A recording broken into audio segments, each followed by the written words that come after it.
Hi and welcome to Kochie's Business Builders. Today we're talking to Jeremy Plint, General Manager of Marketing for Canon Australia, about the Imagination for Business report. Jeremy, thanks for joining us. No problem. Can you please outline what was involved in the study and how it was conducted? Well, the study was around how to use imagination in a corporate setting.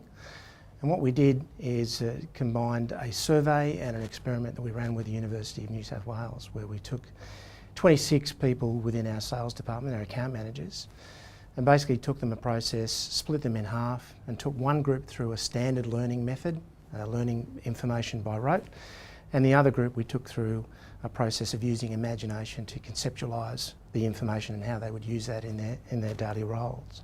And Jeremy, what were the findings of the study? Well, the findings of the study were that those people that went through the process and learned information using, the information using this technique had a 63% better retention of the information and how they could actually leverage that information in their daily roles, whereas the people that learnt traditionally, more the rote method, only a 23% improvement in their knowledge and their ability to use the information.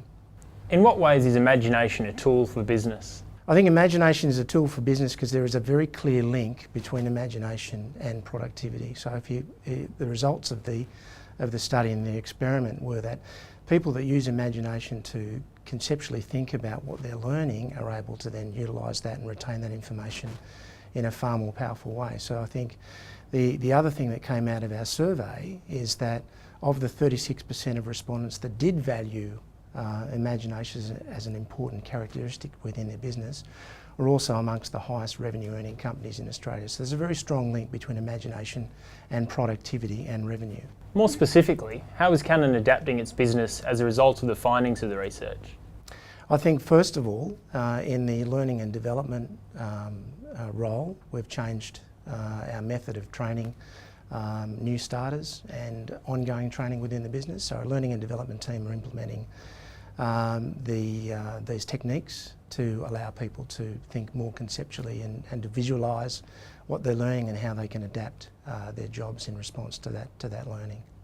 What is imagination neglect and why is it a dangerous trap? I think information neglect is the fact that there's just not a recognition that there is a strong link between imagination and productivity.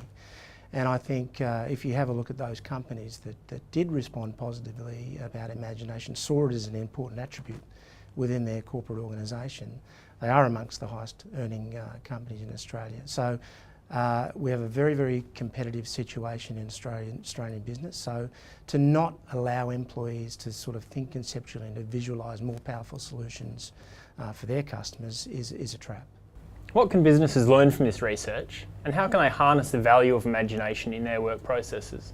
Well, I think what companies can learn is that to allow employees to think more conceptually, to visualise how best to utilise information.